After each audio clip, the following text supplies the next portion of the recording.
उसको नमन करते हैं।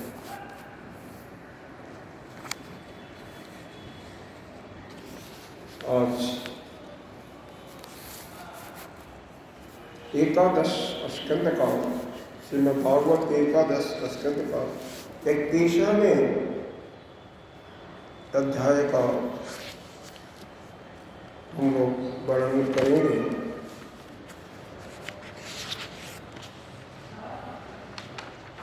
अच्छा, 21वां अध्याय। कल हम लोगों ने देखा था कि मानव के कल्याण के लिए भगवान ने 3 प्रकार के योगों का वर्णन किया। कर्मयोग, भक्ति योग और ज्ञान योग। वैसे तीनों का समसमच्य नहीं है, बल्कि क्रम समच्य है। क्रम समच्य का मतलब पहले एक एक करके और फिर अंत में ज्ञान योग, तभी वो फलीभूत होता है। क्योंकि कर्म करने से अंतःकरण जब शुद्ध हो जाता है, फिर उसके बाद जब उस साधक का मन परमात्मा से जुड़ जाता है, उसकी उपासना करते करते तो उसके अंदर भगवान स्वयं उसके हृदय में विराजमान होकर के जो कुछ वासनाएं अगर रह गई हैं तो उनको भी वो नष्ट कर देते हैं। फिर वह श्रोत्रिय ब्रह्मनिष्ठ गुरु का आश्रय पकड़ करके उनकी सेवा और प्रश्न के माध्यम से ज्ञान को प्राप्त कर अपना कल्याण करता है। यहाँ पर इस 21वें अध्याय में यहाँ पर वर्णन करते हैं कि गुण दोष व्यवस्था का स्वरूप क्या है और उसका रहस्य क्या है। इसी के अंतर्गत बहुत गूढ़ चीजें भी बताई गई हैं इस अध्याय में। जो सुबह उपनिषद की कक्षा चलती है उसके अंदर कई चीजों का वर्णन किया था कि वाणी के 4 प्रकार हैं। अक्षरों का कौन स्वर अक्षर है, कौन उष्ण है, कौन अंतस्थ है, इनमें भी इसी प्रकार का वर्णन किया गया। उन्हीं को यहाँ भी प्रतिभाषित किया गया है। तो उसको भी अभी आएगा तो उसका भी वर्णन हम करेंगे। तो एक तो जो सुबह की क्लास होती है उसका एक प्रकार से रिवीजन हो जाएगा, पुनरावृत्ति भी हो जाएगा, और यहाँ पर थोड़ा और विस्तृत जानकारी भगवान ने स्वयं दिया हुआ है। वहाँ पर तो जगत गुरु शंकराचार्य जी ने भाष्य बताया है, जो कि पूरा जिसके लिए समझ में नहीं आता फिर टीका लेना पड़ता है और टीका के माध्यम से समझ में आता है। यहाँ पर तो भगवान ने स्वयं बड़े सरल शब्दों में अपने भक्तों के कल्याण के लिए बताया हुआ है। ये देखिए भगवान कितने दयालु हैं। हमेशा उनका इस धरा से जाने का समय आ चुका है, फिर भी जो हम लोगों को अपना कल्याण करने के लिए, अपना निश्चय करने के लिए जो ज्ञान आवश्यक है वो उद्धव जी के माध्यम से हम लोगों को बता रहे हैं। आइए श्लोक पढ़ते हैं। यह एतान् मतपथो हित्वा भक्ति ज्ञान क्रियात्मकान् शूद्रान् कामाचलै प्राणैर्यशन्त संसरन्ति। कह रहे हैं भगवान यहाँ पर, हे उद्धव, मैंने भक्ति, कर्म, भक्ति और ज्ञान योग का वर्णन करके मनुष्यों को उस पथ पर चलकर उनका कल्याण करने के लिए रास्ता प्रशस्त किया। लेकिन जो इनको छोड़ करके अपने चंचल इंद्रियों के वशीभूत होकर के विषयों में लिप्त रहता है, ये सबके साथ ज्यादा यही होता है। इंद्रियां शरीर की चंचल होती है, मन का आश्रय पा करके वो अपने विषयों में ही भागना चाहती है। किसी इंद्रिय का ले लो, और आगे तो यहाँ तक बताया भगवान ने, जो पापी आदमी है रोज पाप कर रहा है, अगर वो और भी पाप करता है तो वो तो क्षम्य होता है। लेकिन एक संत अगर विषय भोग में अपने इंद्रियों को जाने से नहीं रोक पाता है तो वह जो है क्षमा के लिए कभी नहीं उपयुक्त होता, यानी उसको क्षमा नहीं किया जाता। कैसे? उदाहरण दिया कि गृहस्थाश्रम में रह करके एक गृहस्थ जो है वह बाल बच्चों में भाई संतान भी तो पैदा करता है, तो वहाँ उसके लिए वह संतान पैदा करने के लिए स्त्री के साथ जो संसर्ग करता है उसको कोई पाप नहीं लगता। लेकिन दूसरा कोई करता है तो उसको बहुत बड़ा पाप होता है। विशेष करके सन्यासियों के लिए यहाँ पर बताया। क्यों भाई, क्या कारण है? तो यह आप कह सकते हैं कि जो पाप करता है वो पापी हो गया तो पाप खूब करता रहे? कहते नहीं। अरे जो गिर चुका है, कहाँ नरक में तो जा ही चुका है, तो कहाँ उसको और गिराएंगे? वो तो गिर ही चुका है ना। इसलिए इस वाक्य के कहने का अभिप्राय यह नहीं है कि उसको कर्म का फल नहीं भोगना पड़ता, वो तो भुगती रहा है और उसके नीचे कोई स्थान है ही नहीं, इसलिए ऐसा कहा गया है। लेकिन जो सन्यासी है, जिनकी बुद्धि जगी हुई है, कभी गलत नहीं काम करते, थोड़ा सा कहीं अपराध हो जाता है, वैसे तो परमात्मा उनको क्षमा कर देता है, लेकिन जब वो उनके प्रिय बन जाते नहीं तो उनको अपने कर्मों के फल भुगतना ही पड़ता। इसीलिए उनको प्रायश्चित उसका करना ही चाहिए, क्योंकि जैसे ही कोई गलत काम होता है और उनके हृदय में तुरंत मालूम पड़ता है कि यह तो गलत कार्य हो गया, तो वह प्रभु से उसकी पुनरावृत्ति के लिए अगर प्रार्थना करते रहते हैं, नित्य नियमित अपने आत्मदर्शन करते रहते हैं, तो निश्चित रूप से उनके द्वारा पुनः उसका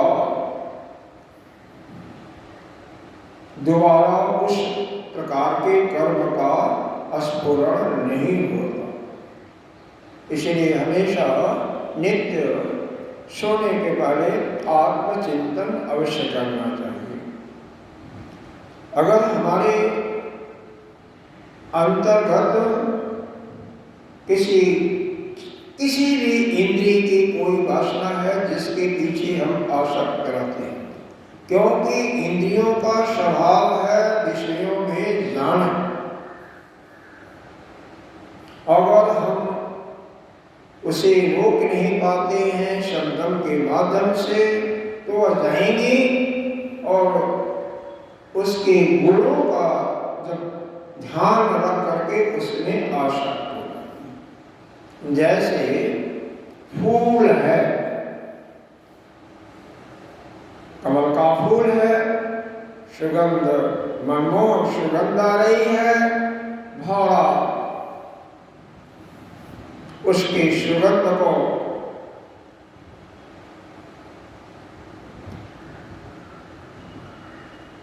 उसका वियोग न सह करके उससे आसक्त होकर के और उस गंध को लेने चला जाता है। जैसे ही सायंकाल होता है, सूर्य अस्ताचल को होता है, कमल की पंखुड़ियां बंद हो जाती हैं और उसी में वह पड़ा रहता है। संजोगवश सूर्योदय के पहले ही कोई हाथी आ गया तो अपनी सूंड से उस कमल को उखाड़ करके कुचल करके तो फिर वो भौरा का भी जान चला जाता है। अभिप्राय यह है कि यह इंद्रियां जितना ही अपने विषयों में आसक्त होंगे उतना ही आपकी बर्बादी का ही घर बढ़ता जाएगा। अरे भाई, उनकी तो एक एक इंद्रियां थी, आपकी तो 5-5, 6-6 इंद्रियां हैं, कहाँ तक संभालोगे? तो इसीलिए श्रम, दम, खड़ संपत्तियां, उसके पहले ज्ञान वैराग्य आता है, और विद्या वैराग्य और मुमुक्षुत्व की भावना से युक्त होकर के ज्ञान के रास्ते पर चलते चले।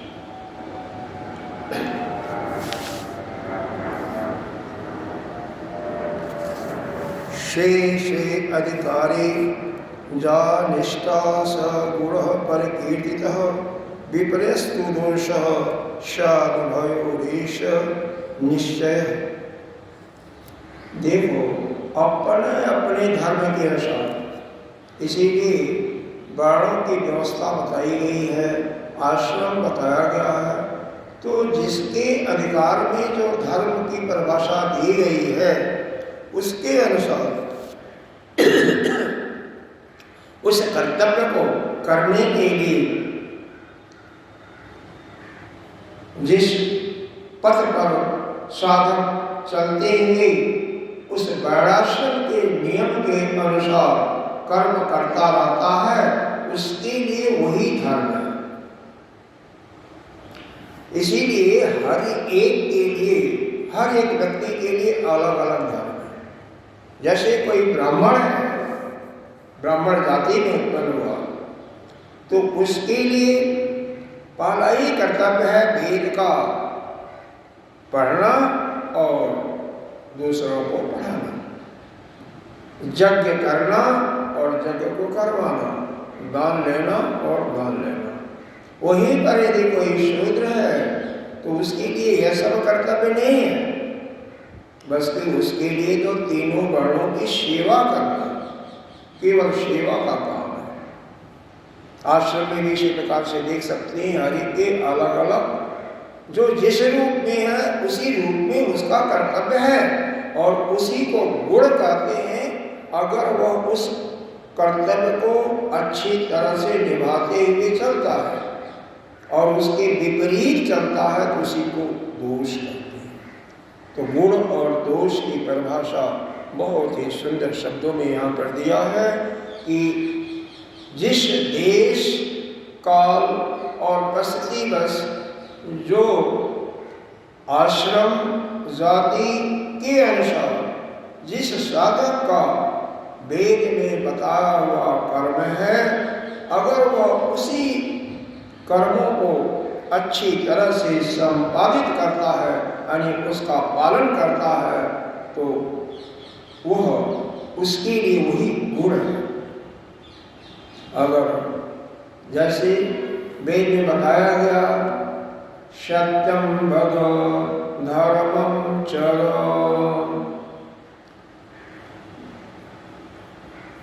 मातृ देवो भव, पितृ देवो भव, आचार्य देवो भव, अतिथि देवो भव। यानी माता पिता आचार्य और अतिथि कोई आ गया तो इनकी सम्मान करे, उनको सम्मान दे, सत्य बोले, धर्म का पालन करे। तो इस रास्ते पर जो चल रहा है, देश काल परिस्थिति इसलिए बताया जा रहा है कि वहीं पर संध्या बंधन ब्राह्मण क्षत्रिय वैश्य के लिए अनिवार्य है, शूद्र के लिए नहीं, वो कोई विधान नहीं है। तो जिसके लिए जो है यज्ञ ब्राह्मण कर सकता है, जो यज्ञ ब्राह्मण कर सकता वह क्षत्रिय नहीं कर सकता। जैसे बृहस्पति यज्ञ ब्राह्मण कर सकता है, वहीं पर क्षत्रिय वह यज्ञ नहीं कर सकता है, बल्कि क्षत्रिय अश्वमेध यज्ञ कर सकता है, ब्राह्मण अश्वमेध यज्ञ नहीं कर सकता। इसलिए जो जिसके लिए वेदों में वर्णन किया गया है उसके लिए वही गुण है और उसके विपरीत दोष है। तो गुण दोष का इस प्रकार से एक वाक्य में यहाँ पर संपादन पूरा होता है। अब आइए, स्थान कौन सा उचित है, समय क्या है? तो कहते हैं कोई भी स्थान है उत्सर्गी है, यदि उस स्थान में ब्राह्मण निवास करता है, संत निवास करता है, तो वही स्थान योग्य हो जाता है, वह सुंदर बन जाता है।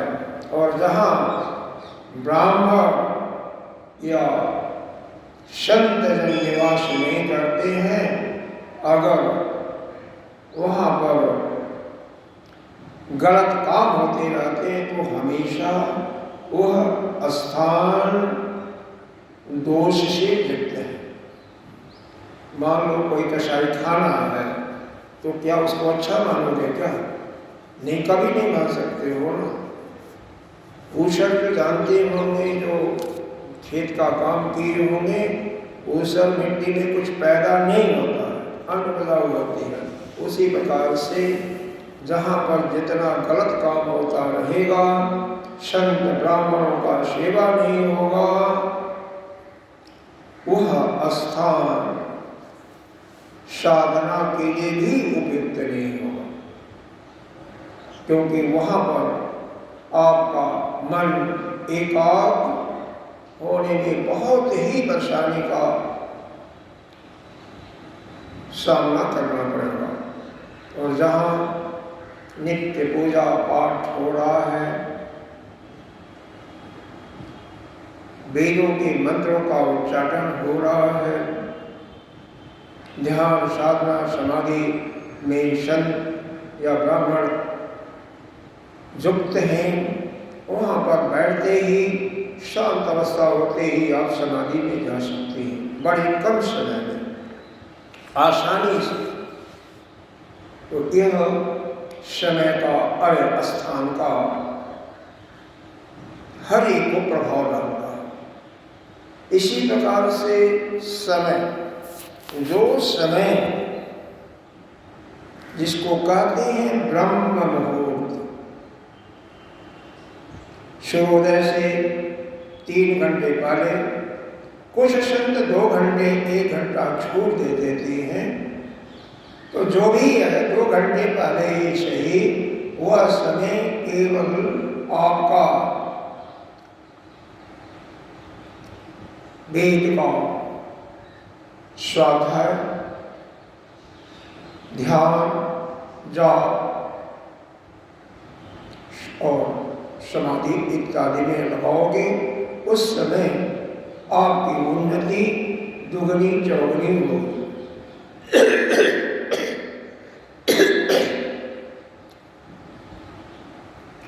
जहाँ पर कोलाहल हो रहा है,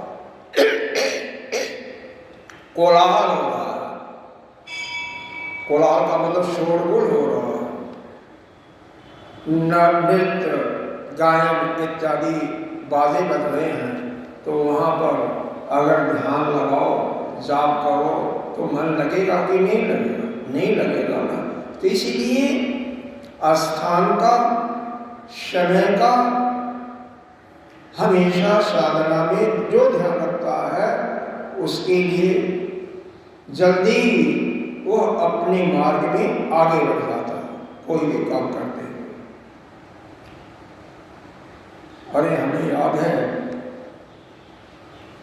हम लोग धूप में जब खेती फसल काटने का समय होता था तो पिताजी कहते मजदूर जब नहीं मिलते थे 4 बजे चलो, 4 बजे जा करके जब तक धूप होने के पहले ही जितना मजदूर करते थे उतना काट करके गिरा करके बांध करके आ जाते थे 9 बजे तक, 5 घंटे में पूर्ण हो जाता था। शाम को जब गर्मी में नहीं करते थे, शाम को 5 बजे के बाद उसको धो करके कर लेते थे। तो वही कर्म कब करना उचित है कब नहीं, कब ज्यादा कर सकते उसको देखो। हालांकि वह समय ध्यान पूजा स्वाध्याय के लिए भी होता है, लेकिन उस समय गृहस्थ के लिए तो वह खेती करना ही उचित होता है। तो वह आपके वर्णाश्रम के अनुसार क्या कर्म आपके लिए योग्य है उचित है वह अलग अलग हो रहा है। ठीक है, मेरे ख्याल से समझ में आ गया होगा सब कुछ। अब देखो क्या वर्णन आता है। द्रव्यस्य शुद्ध अशुद्धि च द्रव्येण वचनेन च संस्कारेणात् कालेन महत्व अल्पतयाथवा।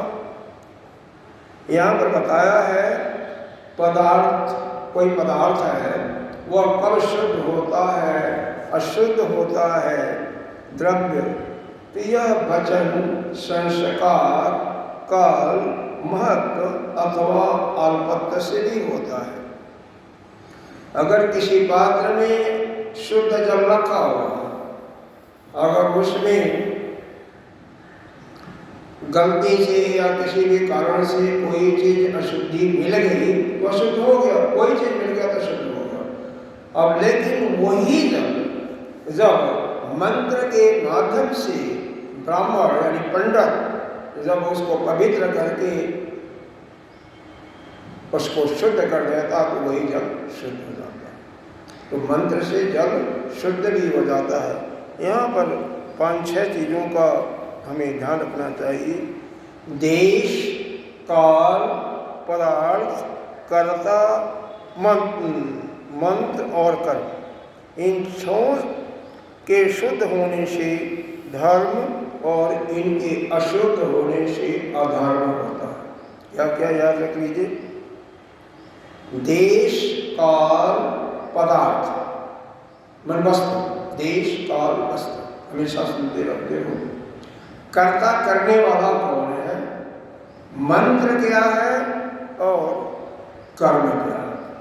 भाई कर्ता तो कर्म ही करेगा ना, और मंत्र से हर एक चीज शुद्ध हो जाता है। अब मान लो जल रखा हुआ है, गंगा जल का 2 बूंद डाल दिया तो जल शुद्ध हो गया। तो इस प्रकार से अलग अलग विधान है। यहाँ पर लिखा हुआ है, 2 श्लोक पढ़ देते हैं। स्नान दान तपो अवस्था वीर संस्कार कर्म भी मत स्मृत्या च आत्मनः शौचम शुद्ध कर्माचरेत द्विजः मंत्रस्य च परिज्ञानम कर्म शुद्धि दर्पण धर्म संपत्ति खड्भी अधर्मस्तु विपर्ययः। मतलब क्या है कि स्नान, दान, तपस्या, वीर मतलब शक्ति, संस्कार, कर्म, यही है ना, कर्म भी है, कर्म यानी सामर्थ्य। मद स्मृत्या, भगवान का स्मरण करना, भगवान का जाप करना, इससे जो है पवित्रता, अंदर का भाव हो, शुद्ध भाव हो, अंदर छेड़ दोष हो, तो कोई भी कर्म करोगे तो वह शुद्ध होता है, वह धर्मयुक्त होता है। और बिना स्नान किए करते हो, कई लोग बिना स्नान के ध्यान में भी बैठ जाते हैं, नहीं बैठना चाहिए। फिर इनके विपरीत करोगे तो अधर्म होगा और इनसे संयुक्त करोगे धर्म होगा। एक लाइन में इसमें आगे मंत्र इत्यादि का बताई दिया। देश काल पदार्थ कर्ता मंत्र और कर्म, ठीक है, इन 6 चीज़ों को याद रखिए। इसके बाद यहाँ पर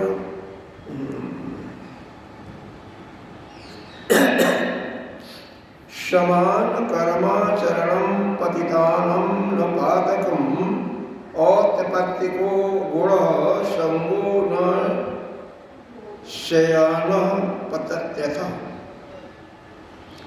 मतलब यह है जो लोग पतित हैं वही पतितों का सा ही आचरण करेंगे और जो लोग पतित नहीं हैं, धार्मिक हैं, वो धर्म का आचरण करेंगे। यह हमेशा एक होता है। इसीलिए यह बताया जाता है कि हमेशा आप संग किसका करो? संत का, भगवान के भक्तों का। अगर संतों के साथ रहोगे तो आपका मन हमेशा शुद्ध रहेगा। संत की सेवा, ब्राह्मण की सेवा, गौ तो जानते हो ना, गाय, इनकी सेवा। अरे यहाँ तक बताया गया है कि जो गायों का नित्य सेवा करता है उसके अंदर असाध्य से असाध्य रोग भी दूर हो जाते हैं, ऐसा देखा गया है व्यवहार में। लेकिन वह सेवा मनुष्य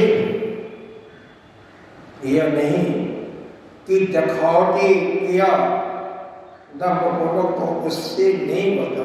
गायों को बीच में रख करके, 2-4 गायें जैसे यहाँ पर तो गौशाला ही है, उनके बीच में रख करके उनको स्नान करवाना, उनको पानी पिलाना, उनको भोजन देना और उनके शरीर पर कुछ है तो उसको साला करके दूर करना।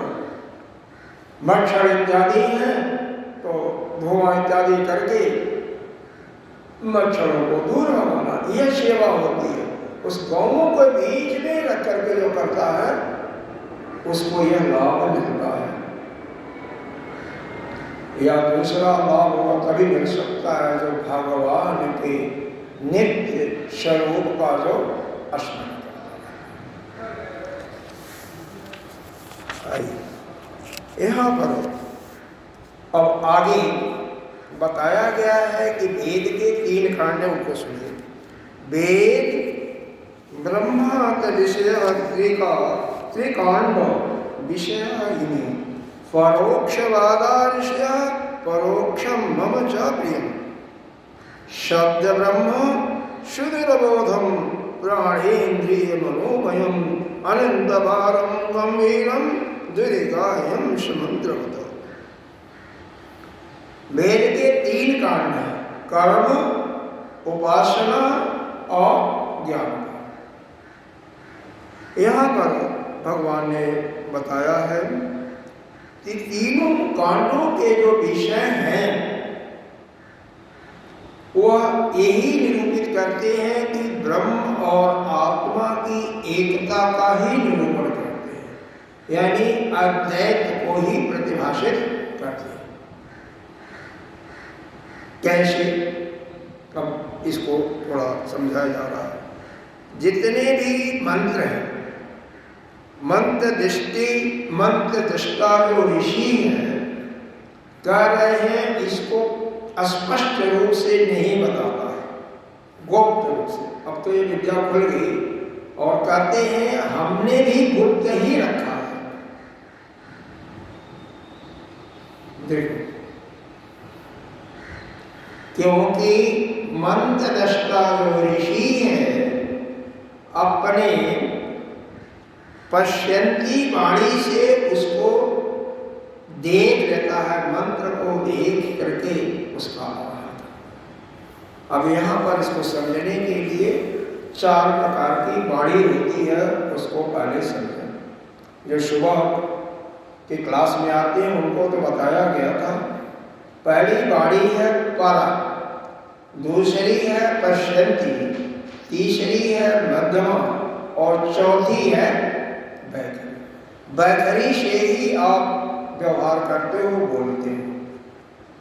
समझ लो, हम आप सभी मुंह से बोलते हैं, जो मुंह से संपादक उसी को वैखरी करते हैं।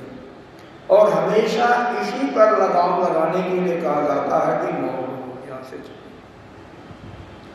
परा वाणी जो है वह नाभि से निकलती है, इसमें कुछ आवाज नहीं होता। जैसे एक प्रकार से इसके अंदर भगवान या कोई देवता आकर के वो बोलते हैं। उदाहरण यहाँ पर जो दिया हुआ है, भगवान कृष्ण महाभारत के युद्ध के समय अर्जुन को इस परा वाणी से ही युद्ध स्थल में गीता का प्रवचन दिया था। इसीलिए किसी को समझ में नहीं आया। वैसे भी तो शोरगुल हम लोग तो यही कर रहे थे, शोरगुल होता था कौन सुनेगा, लेकिन यहाँ पर बताया गया है कि नहीं, वह परावाणी से उपदेश दिया था भगवान और अर्जुन के हृदय में बैठ कर। तो अर्जुन को मालूम हो गया, बस कैसा जो भी सुना उसको मालूम हो गया। पश्यंती वाणी जो है वह नाभि से निकलती है, अरे हृदय से निकलती है। और मंत्र दृष्टा ऋषि जो है मंत्र को इसी वाणी से देख लेता है। एक इसको ये महाराज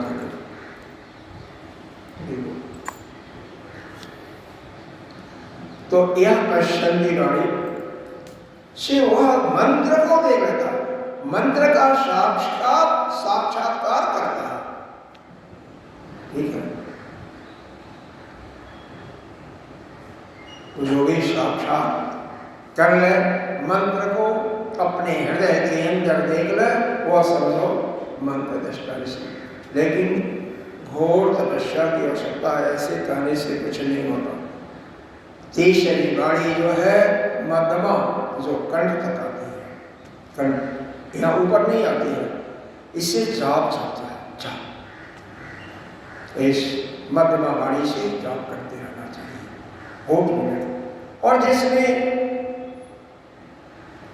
सब सुनाई देता है शब्द, और उसके माध्यम से वही वैखरी वाणी है, और उससे हमारा बात व्यवहार सब कुछ होता है। लेकिन उस वाणी को भी हमें कंट्रोल करना चाहिए, इसीलिए मौन व्रत का जगह जगह वर्णन किया गया। कम से कम बोलना, कम से कम भोजन करना, कम से कम बोलना, इस पर ध्यान। तो यह क्योंकि वह शब्द ही शब्द ब्रह्म है, यानी वेद का जो मंत्र है वह शब्द ब्रह्म है। इसीलिए सुबह या कभी भी जो वेद का पाठ किया जाता है, जिसके कान में उसकी आवाज चली जाती है, उसके भी पाप उससे छीन होते हैं। तो वेद का पाठ यदि आप नहीं सक्षम हो करने के लिए, तो कम से कम सुनने से भी पाप हटेगा। अच्छा, यहाँ पर अब हम आगे बता रहे हैं कि हे अपने शक्ति के बारे में बता रहे हैं, इसको सुन लो। मयोपविरहितम भूम ब्राह्मण अनंत शक्ति न भूतेश घोष रूपेण विशेषुणेव लक्ष्यति।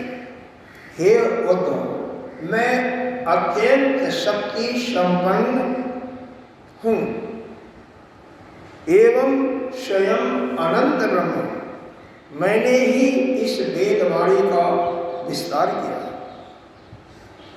जैसे कमलनाथ में, कमल के अंदर एक पतला सा सूत होता है, वैसे ही वह वेदवाणी प्राणियों के अंतर्गत अनाहत नाम के ध्वनि से उनको सुनाई देता है, जिसको अनाहत नाद कहते हैं, उस रूप में प्रकट होता है। भगवान हिरण्यगर्भ स्वयं वेद मूर्ति एवं अमृतमय, उनकी उपाधि है प्राण, और स्वयं अनाहत शब्द के द्वारा ही उनकी अभिव्यक्ति हुई है। जैसे एक मकड़ी होता है, अपने अंदर से ही लार निकाल करके जाला बना लिया, और फिर जब काम समाप्त हो जाता है, उसको कहीं दूसरी जगह जाना होता है, तो उस जाले को फिर मकान को तोड़ करके अपने अंदर ही समा रखा। वैसे यह जितने भी जीव जंतु हैं ना, जब प्रलय होता है ना, ब्रह्मा या हिरण्यगर्भ कहिए, सब उसी के अंदर लीन हो जाते हैं। जब सृष्टि की उत्पत्ति होती है तो ये सब चिंतन करना चाहिए। कैसे? आगे शब्दों के उत्पत्ति के बारे में बताया गया है, जो कि आपने उपनिषद में सुना हुआ है, कुछ लोगों ने, उनकी पुनरावृत्ति हो जाएगी और बाकी लोगों के अंदर याद हो जाएगा। देखो यहाँ पर छंद कैसे बनते हैं उसका वर्णन है, उसके लिए बताया गया है। क से लेकर के म तक ये 25 अक्षर होते हैं, गण लीजिए आप लोग। इसको कहते हैं अस्पर्श। आपने उपनिषद में सुना हुआ तो नहीं जाना। और से लेकर के ओ तक ये 9 अक्षर होते हैं, इसको स्वर कहते हैं। 9 अक्षर यहाँ और लिखा हुआ है, लेकिन और तक मैंने कॉपी किया तो 10 हो जाता है, तो उसे 16 स्वर है। फिर यह रा ला वा, यह ऊष्ण के अंतर्गत आते हैं, और श फ श अ अंतस्थ के अंदर आते हैं। यह सब सारा वर्णन उपनिषद में भी मैंने सुनाया हुआ था 3-4 दिन के पहले। अब देखिए यहाँ पर जो कहते हैं पुराण को क्या सुनना, अरे भाई जो उपनिषद में सुनते हो वही शब्द यहाँ पे वर्णन है, वह गूढ़ ज्ञान यहाँ भी। हाँ, यह बात है, अवश्य है, सुनाने वाला कौन है भाई? जिसकी जानकारी होगी तो ही तो उपनिषद की बातों की चर्चा करेगा, नहीं तो उसको बाईपास कर लेगा, छुट्टी। भगवान की लीलाओं का सुना देगा, भक्ति सुना देगा, आगे बढ़ जाएगा। कभी भी, और वैसे भी पब्लिक में सुनाने लायक नहीं है, क्योंकि ज्ञान की बातें कौन पसंद करेगा? इसको तो इस रास्ते पर चलने वाला, क्योंकि 5-7 लोग हो तो चलो ठीक है, सबके अंदर, और कुछ तो सुने हुए हैं, कुछ नहीं है, उनको भी आ जाएगा। अब यहाँ पर एक चीज और बताया गया है, उनको सुनो।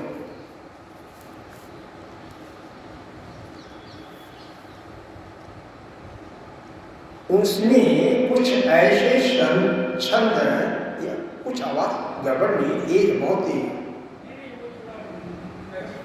कैसे? इसको ठीक करो।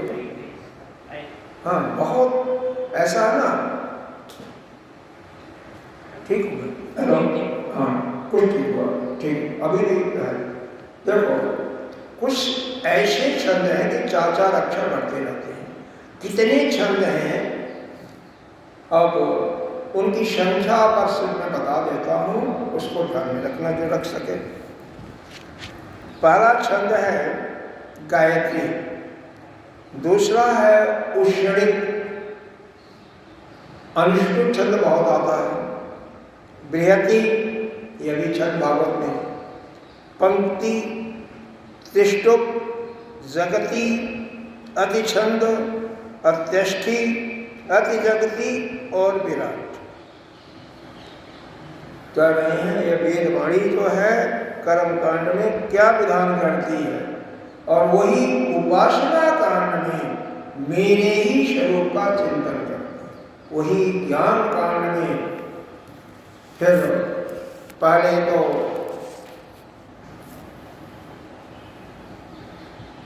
माया के द्वारा मेरे को ज्ञान कराती है, फिर बाद में उसका निषेध करके केवल शुद्ध चित्त ब्रह्म ही रह जाता है। सुबह आपने पढ़ा था ना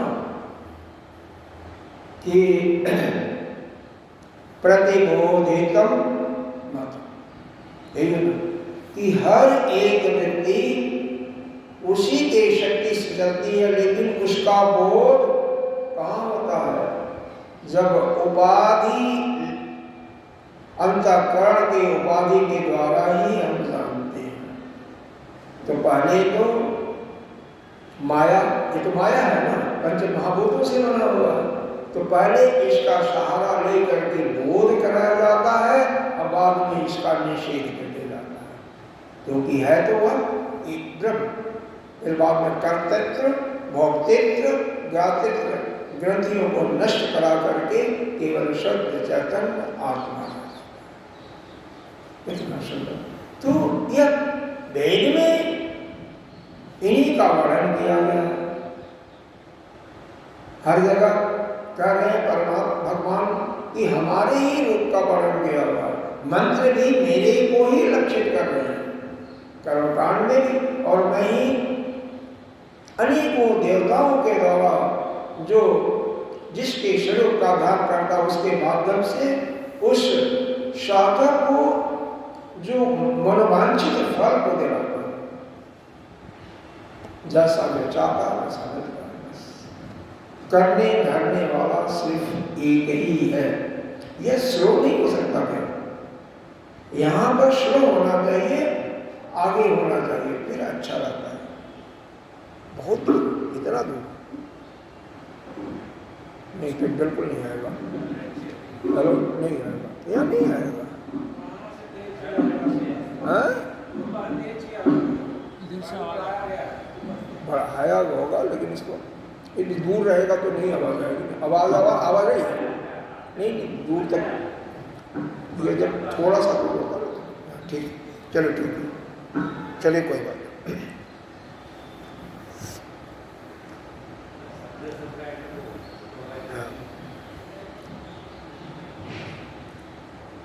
तो जितनी भी श्रुतियां हैं यानी वेद की ऋचाएं सब ब्रह्म का ही प्रतिपादन करती है। वेद में जो मंत्र भी हैं, जितने भी कर्मकांड के अंदर हैं, वो भी यज्ञ, भगवान कह रहे हैं कि मैं ही यज्ञ के रूप में भी हूँ। और भगवान का एक अवतार हुआ था यज्ञ भगवान का। यह मनु और शत्रुपा की बड़ी पुत्री थी, जिसका नाम आकुति था। तो आकुति के माध्यम से भगवान का एक अवतार हुआ था यज्ञ के रूप में। उनके पत्नी का नाम दक्षिणा था। तो यज्ञों में भी भगवान यज्ञ ही हैं।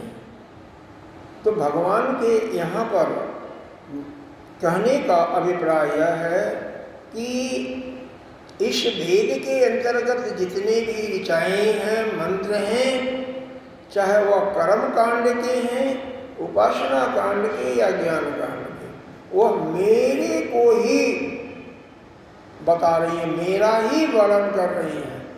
और उसमें प्रत्येक मंत्र मेरे को ही लक्षित कर रही है। तो इसलिए आप मेरी उपासना करो, मेरे लिए यज्ञ करो, या मेरा ज्ञान प्राप्त करके मुक्त जाओ, सब कुछ उस वेद में अंतर्निहित है। लेकिन वह ज्ञान तब तक आपके हृदय में अवतरित नहीं होगा जब तक हृदय के अंदर जो मल पड़ा हुआ है 84 लाख योनियों का, वह क्षीण नहीं होगा। उपनिषद में आता है क्षीण दोषा, वहीं पर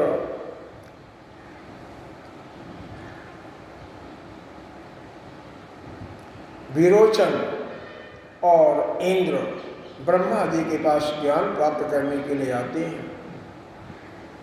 ब्रह्मा जी बताते हैं उनको कि तुम्हारे दाईं आंख में जो पुरुष है दिखाई दे रहा है ना, दिखाई दे रहा है ना?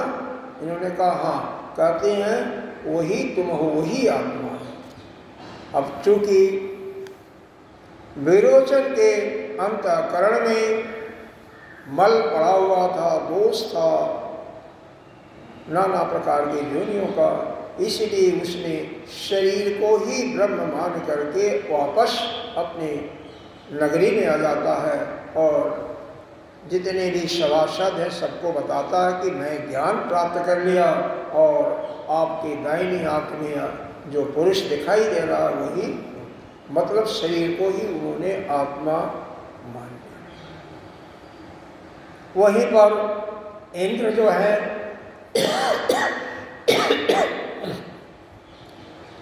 उनको भी यही चीज बताया गया, लेकिन जब वो आते हैं तो सोचते हैं, थोड़ा मनन करते हैं, तो कहते हैं कि पिताजी ने तो यह भी बताया था ना कि जो ज्ञान प्राप्त कर लिया, जिसके अंदर ज्ञान का यह ज्ञान जो बताया है, अगर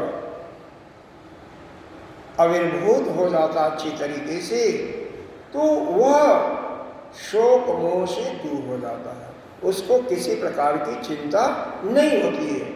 लेकिन मेरे को तो चिंता हो रही है, तो फिर जाते हैं, फिर जाते हैं, फिर जाते हैं। चौथी बार में वही ज्ञान ब्रह्मा जी ने दिया, लेकिन कैसे?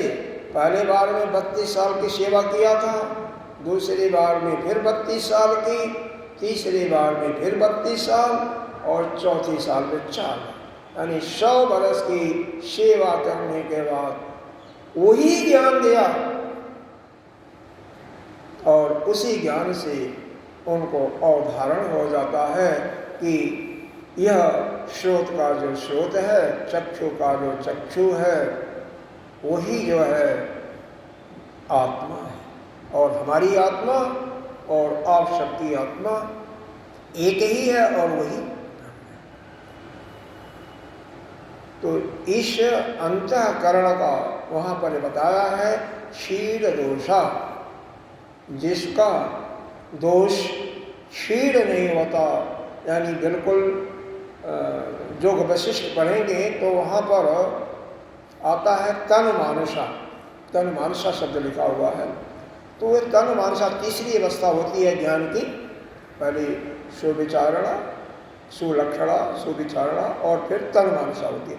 तो तन मानसा जब तक यह जो नहीं होती हैं, जो यह वासनाएं हैं, यह कम नहीं हो जाती है, तनु के रूप में नहीं जाती, सूक्ष्म में जाती हैं, तब तक वह अवधारण नहीं होता। इसलिए इन वृत्तियों, इन वासनाओं को, क्योंकि मूल कारण ही हमारी वासनाएं ही हैं।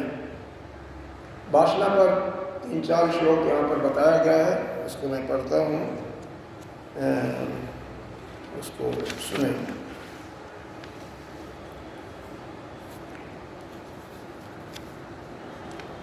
देखो, ये तो समझ गए ना। एक ही और एक वाक्य सुन लो। एक ही कक्षा में गुरु शिक्षा सभी को दे रहा है, 10 है, 15 है, अभी ऐसे कोई बात नहीं।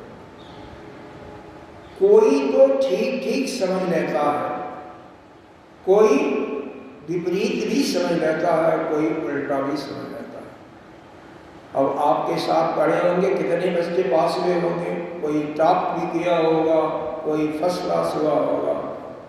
तो यह तो उपनिषद में लिखा हुआ, वेद में लिखा हुआ है, मैं अपने मुख से नहीं कर रहा हूँ। और आप प्रैक्टिकली देखे होंगे, हाई स्कूल में 9वीं में 8वीं में सभी नहीं पास होते हैं, सभी टॉप नहीं करते हैं। फेल भी होते हैं। चलिए छोड़िए, अब आगे चलते हैं, 2-3 श्लोक पढ़ लेते हैं। विशेष गुणाभाषा पुंस संगस्तो भवेत्, संगा तत्र भवेत् कामः, कामादेव कलिनर। क्या है? ये जो विषय है ना, इन विषयों में इनके गुण जो है विषयों के, जो भी उनका चिंतन किया उसकी इंद्रियां मन उसी में आसक्त हो जाते हैं। इसी को गीता जी ने लिखा, धायतो विषयान पुंसः संगस्ते उपजायते। और यहाँ पर दूसरे रूप में लिखा है, दोनों का अर्थ एक ही है। इसलिए इंद्रियां विषय में जाएंगी तो वहाँ पर चिंतन मत करो, क्योंकि चिंतन करोगे तो आपके अंदर आसक्ति आएगी, उस विषय से राग हो जाएगा, उसको बारंबार भोगने का मन करेगा। और जब उसको प्राप्त करने के लिए सब कुछ जुटा लिया, सुविधा, पैसा कमा लिया, उसको खरीदने जाओगे तो बाधा कोई डालेगा। अब बाधा डालेगा तो क्या होगा? क्रोध आएगा। आया है, कले दुर्विषः क्रोध तमस अनुवर्तते तमसा ग्रस्यते पुंस चेतना व्यापिनी धृतम। गीता जी में वहां पर आया है, संग संजायते कामः कामात् क्रोधो अभिजायते। उसमें विघ्न डालेगा तो क्रोध होगा, क्रोध होगा तो आपकी बुद्धि नष्ट होगी, और बुद्धि नष्ट होगी, पहले तो मूल भावना आएगा, फिर बुद्धि नष्ट होगी, फिर बुद्धि नष्ट होगी, प्राण का भी पतन हो जाता है। उसी प्रकार से अगर बाधा नहीं डालेगा, बारंबार भोगोगे तो शरीर कमजोर हो जाएगा, लोभी बन जाओगे, मोह से युक्त हो जाओगे। तो काम, क्रोध, लोभ, मद, मोह जितने भी सब शत्रु हैं, सब किसी वस्तुओं का, विषयों का चिंतन करने से ही होता है। इनको अगर समझ लो तो समझ जाओ कि आपका कल्याण हो जाए। कब? जब विषयों का चिंतन करना छोड़ दोगे, तब विषयों का चिंतन करोगे तो जितने भी शत्रु हैं, सारे शत्रु आपके अंतःकरण में पूरी पावर में, पूरी शक्ति के साथ युक्त हो जाएंगे और आपको पतन के रास्ते पर घसीट के ले जाएंगे और कोई रास्ता आपको नहीं बचेगा। यही के साथ में अब इसको समाप्त करना चाहता हूँ। किसी को अगर पूछना है पूछना। गीता का दूसरे अध्याय का श्लोक का नंबर तो नहीं पता है, 62-63 है या 63-64 ऐसे श्लोक है, या यहाँ का श्लोक 21वें अध्याय का 19-20 है। 21 में बस एक 21वां श्लोक भी ऐसा है कि ये भी सुनने लायक है कि जब आपका प्रणश्यति वहाँ पर दिया हुआ है ना, जायतो विषयान पुंस संगस्ते बजायते, संग संजायते काम, कामात् क्रोध, क्रोधो अभिजायते, क्रोधात् भवत् सम्मोह, सम्मोहात् अस्मृत विभ्रम, अस्मृति भ्रंशात् बुद्धिनाश, बुद्धिनाशेन प्रसति। तो वहाँ पर बुद्ध प्रसति का अर्थ यहाँ पर खोला गया है। यहाँ पर बताया गया है कि वह मनुष्य जो है मनुष्यता में नहीं रहता है, यानी वह जड़ हो जाता है। जिंदा रहते वह पशुवत हो जाता है, उसको जड़ और चेतन का भास नहीं होता। क्या करना चाहिए, क्या नहीं करना चाहिए, वो उसकी बुद्धि से सब कुछ गायब हो जाता है। और क्या दिया हुआ है? पशुता आ जाती है। जब मनुष्यता नहीं रहेगी पशु हो जाएगा। कहते नहीं है यह मनुष्य जो है देवताओं के पशु हैं। क्यों? देवता पशु का मतलब क्या? जो आपकी सेवा करे। मनुष्य यज्ञ के भावना से उनको भोजन देते हैं तो पशु हो गए उनके।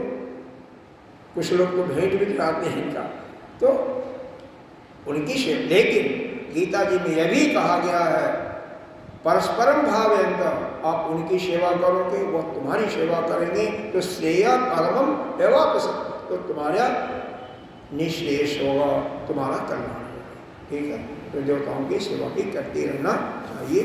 बस हमारे कहने का प्राय यही था कि एक तो विषयों से अपने मन को अलग करो, और क्या कब बोलना चाहिए क्या नहीं बोलना चाहिए, वेद की वाणी को जरूर सुनना चाहिए। स्वयं स्वाध्याय करो या सुनो, क्या प्रकार के माध्यम से, कैसे भी कई स्थान हो जाता, कोई नहीं बोलने वाला होता, तो कैसे भी सुनो। ओम पूर्णमदः पूर्णमिदं पूर्णात् पूर्णमुदच्यते